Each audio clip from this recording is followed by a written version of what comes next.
What did we say we were going to call it? Twin spin. Okay. Hi. Hi, guys. Welcome to Twin Spin. Got a name. Thank you, Rhinell.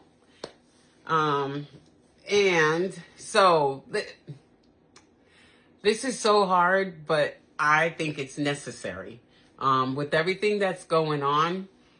So I actually wanted to start off talking about affirmative action.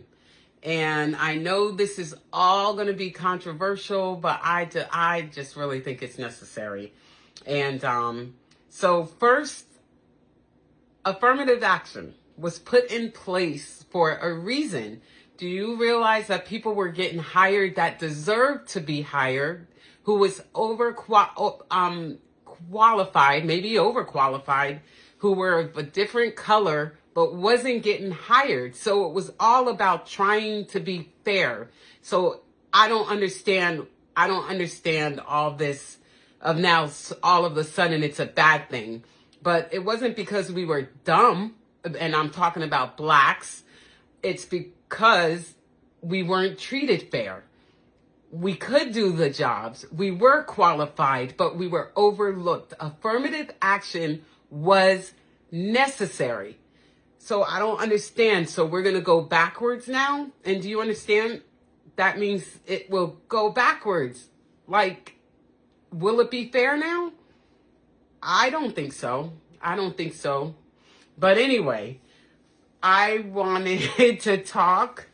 My sister, she's someone I looked up to, and I always said that when there's certain things that I'm just like was so impressed on that my sister did is because she was a single mother, and she was able to get her degrees, work for the governor's office as an actually answered letters from the governor. I mean, I can't even. But can you tell them the process you went through and how the system worked for you, but you didn't stay in it? Like, can you talk about that? I mean, no one wants to suffer. No one wants to suffer. But unfortunately, I was part of the statistic about a single female with a child. So you were 20 though. It wasn't 19. We got pregnant at 19, but we had the kids at Don't put 20. my name in. Anyway, no, that's true. Okay, go ahead. Anyway, yeah. So I saw the opportunities that were available for me to become independent and self-sufficient, and I took those steps. Like, I mean, I was on welfare for a minute, and I did have food stamps and Medicaid for me and my son, and took advantage of like the housing situation where it was low income housing, and that's how I started my journey there, and then gradually moved into working, and I was provided daycare, so that was good. So then I got to work and then become more full time. Then ended up going to school at night while I worked full time during the day, but then went to school.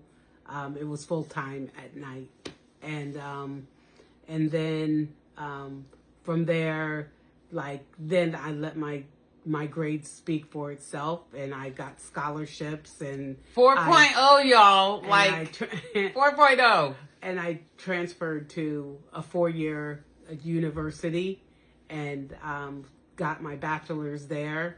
And while I was doing that, I was actually going to a Bible college, doing other stuff. And while I had my son with me, and then from graduating college, I did an internship at the governor's office. It was a state government internship, and I was like the first, I love this, to be the first community college student that did an internship with the governor's office. And I always say, as a Black woman, that you do more. You just have to do more when you're on a job to prove yourself. And you might disagree with me, but that was my case. I had to show that I had the capacity to handle everything. And so the governor's office remembered me when Governor Hunt got veto power, and they needed someone to help in that office, in the legislative office, and the process of handling bills that became law and stuff like that. And so that's where they remembered me, they asked me to come in. And so I started working there. And then I just was becoming more and more independent. And that's how that became like it was.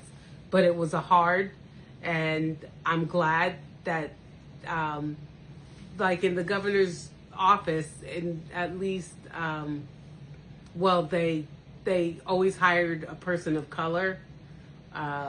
So that was something there. And, but I don't even know, like, sort of kind of what I was just saying. But. Oh, you did. You said a lot of things, Annie, and it was good.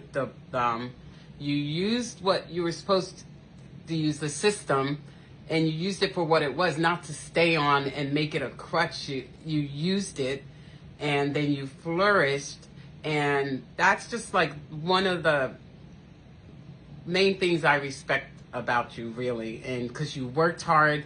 And I just remembered she literally would spend the night at the governor's office, y'all. Like, there were times, was it called session? Was it in session where you had the time? She got all, like, can you talk about that? The things that came to you, what you had to research, what you literally answered that they would not have thought, oh, a Black woman did this. No, well, it's just that my job was so unique that I did research on the bills that were passed by the General Assembly for the governor's signature or veto. And so there was a 10-day, there was 10 days that you had to do that. And so during the regular session, it was like it would come and go, and sometimes it would be a little stressful than not. But when the session was over, the governor had 30 days, but there was over 400 bills to become law for the governor to sign. And so I would do the research. I would call the agencies and advocates and work with the press office. I actually helped handle the bill signing ceremonies when the governor would sign the bills into law. And I would plan with the press office, the people to invite and interested parties and stuff. And so, yeah, so there were nights that I actually stayed in the office, but I felt like it was something that I had to do, that I needed to do to prove to myself and prove to others that them hiring me was a good choice. You became a trailblazer, Annie. I'm telling you. Sweet. No, it's so awesome. I'm so happy about it. But I'm so, like, all the stuff, and I'm going to say it because all the stuff that's coming up with the Charlie Kirk situation, and we have definitely different opinions. But Timer's done. The time's done? 9:29. Okay. And that's cool because I just brought up Charlie Kirk because people have been putting Charlie Kirk and George Floyd pictures by each other saying these are not, which I don't even really understand it. But just now we talked for 9 minutes and 29 seconds. That's how long the officer had his knee on George Floyd's neck. Like, do you understand how long we just talked? Who can say? So it wasn't, no one was trying to make George Floyd a hero. he was like, whether he was good or bad, he died. He died at the hands of an officer who didn't have to do what he did. Do you And understand? let me say they're saying, well, George Floyd was on drugs and suffering a overdose, but definitely you gotta say You gotta see it as it is. on his neck. Yeah, And if you don't like Yeah. Charlie Kirk, still, like, you were sitting here, and I don't know how you can laugh at anything like we watched someone's last breath. But I'm going to tell you what, the promise that God said to be absent from the body is to be present with the Lord, and he was a Christian. No one can judge him. He's standing before, just like we are all going to have to do, y'all. There's no time to judge, but what we need to do is pray. So it was important for everyone. I just don't get how it became a kind of black and white situation, but it really is. And we're of a mixed race, but we definitely relate as black because we were the first family in a whole white neighborhood who had petitioned for us not to even move into that neighborhood. So we've experienced it. My mom did the best to raise us. We went to private school. We were given the opportunities. And some things weren't fair. Like, things weren't fair. But my parents did wonderful. My mother, and to think that they say black women didn't have the mental capacity to do stuff. And have you guys ever watched Hidden Figures? Like, have you ever watched that show? And I'm going to have to read it, because if you haven't, please watch it. It was about 4 African-American women who worked as mathematicians and engineers at NASA during the American space race. And so John Glenn specifically asked the one woman to verify the machine's calculations before his orbit flight. What about that? Like, I don't understand. And also the comment that's going around about the black pilot. And if you look, we do have the mental capacity. we have the mental capacity. And when I see someone black in a position, even as a pilot, I'm thinking, dang, he's smart. I don't understand. So if you're white and you see a black man in a pilot and you wondering how, this wasn't what affirmative action was supposed to be about. You have to have experience. You have to have education to fly a plane. And then and we're going to have to talk about that one later, yeah. because I can go on Well, about. And my thing is, the Supreme Court justice, you can't take one black female on the Supreme Court and anyone questioning her record and the things she had to spurt out her whole life history and everywhere she went to school and all the reviews she did and everything to legislative committee in Congress. Just the silliness of it all. Yeah, it is silly. We are all human. We are made from God's image. All of us. All of us. Do you understand that? Every nation.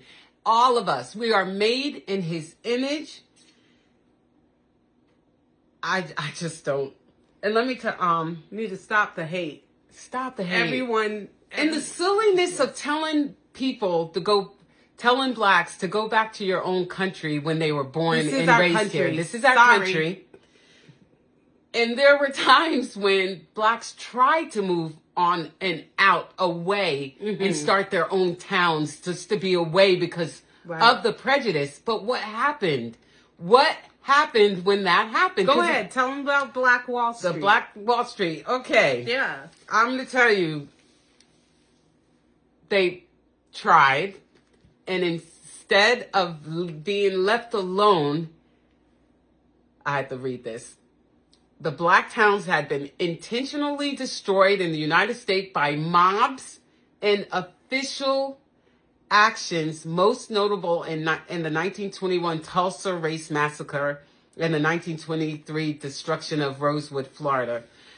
During the Tulsa race, 2 days of assault from May 31st to June 1st in 1921, a mob of armed white residents, many deputized by city officials, attacked the prosperous black neighborhood of Greenwood in Tulsa. They attacked on the mobs. They attacked from the ground and from private aircraft, y'all. Like, they weren't going to let us have anything. And it dropped fire bombs. It killed as many as 300 black residents and destroyed over 35 square blocks of the community known as Black Wall Street. In the aftermath, more than 1,200 homes and businesses were burned to the ground, leaving 9,000 homeless for decades. The massacre was deliberately obscured from historical records. That's not the only. So look up all the massacres, all the from the black towns and stuff. So do you want us here, or do you just want control? Because if they were willing to make their own, and it was too prosperous that you had to destroy it, right? To destroy it, Yeah. And then, but the ghetto's okay, right? The ghetto, the projects are okay. You're not going to destroy that. You're just going to go get the whatever, however you think. I was going to say drug dealers and all this stuff, but that they're not all that live in the ghetto. But literally, do you understand kind of what I'm saying? Like, it just doesn't. Who's going in and destroying that? So I really think it's about control, having control over the blacks. I was hoping we would not go back into, I was in my head thinking there ain't no way we as blacks, we could be strong enough that we would never go back into slavery. That's what my thoughts were. But with the way things are going right now, I'm like, I don't know what's about to happen. Not only the blacks, but is going on. They keep talking about the left. And then what happened to Charlie Kirk?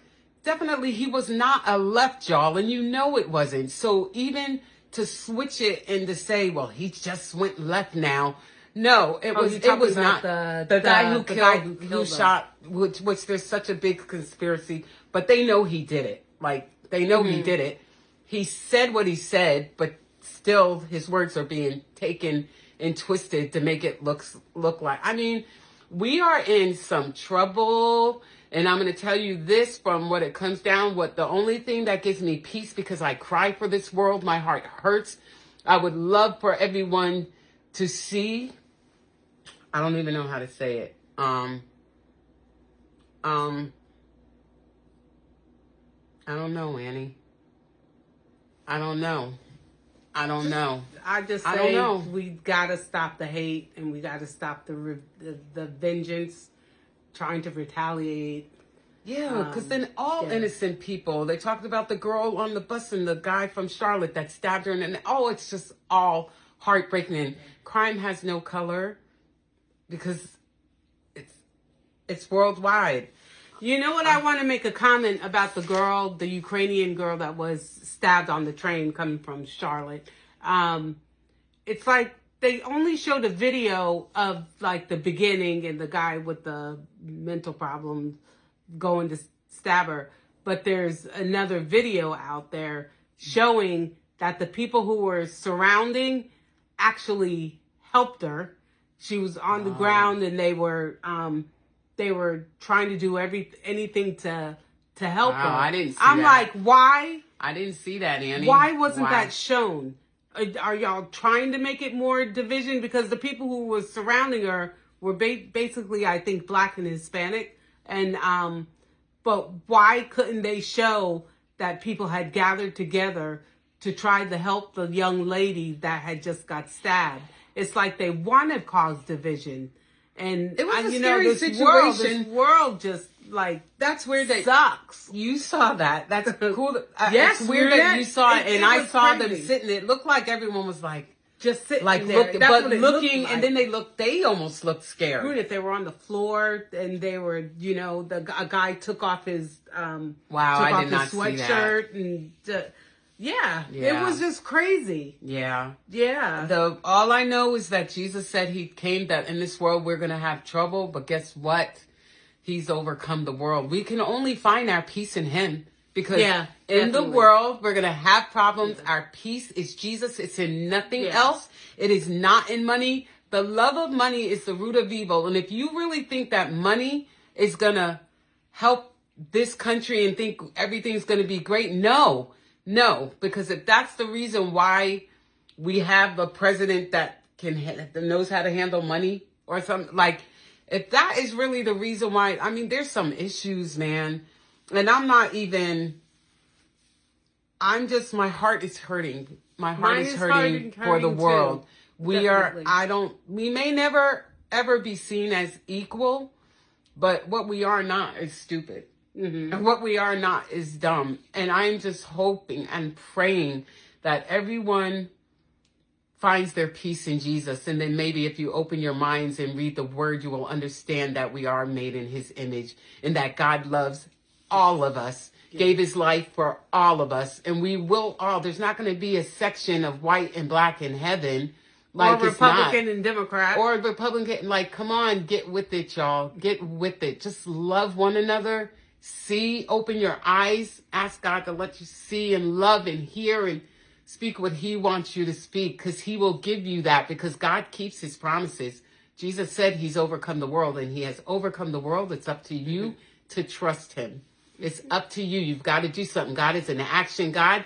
Seek, you'll find. Ask, it'll be given. Knock, it'll be open. You have to do something.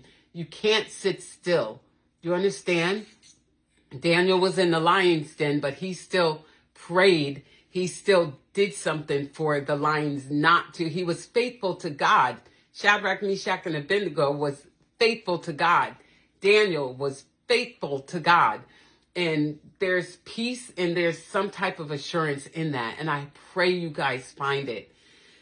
All right. Okay. Anything? No, that was good. Thank you, sis. And I respect her so much, y'all. 4.0. Not only please. that, like she became the first black Miss Johnson Community College. She kept that. She got so many scholarships for going. She just kept going to school for free. Like after like the 10th year, like we're like, okay, you're a professional college student now. Like stop, like do something, like, you know. But she has been a great example, and I just pray that we spoke into your hearts, and you might not have liked everything. I know what she said. I know I'm a little controversial, but it's from my heart, and I pray you guys enjoyed this. What did we say we were calling this? The twin spin. The twin spin. All right. Expect to hear more from us, guys. Yeah. All right. Take care. Love you. Bye. Bye.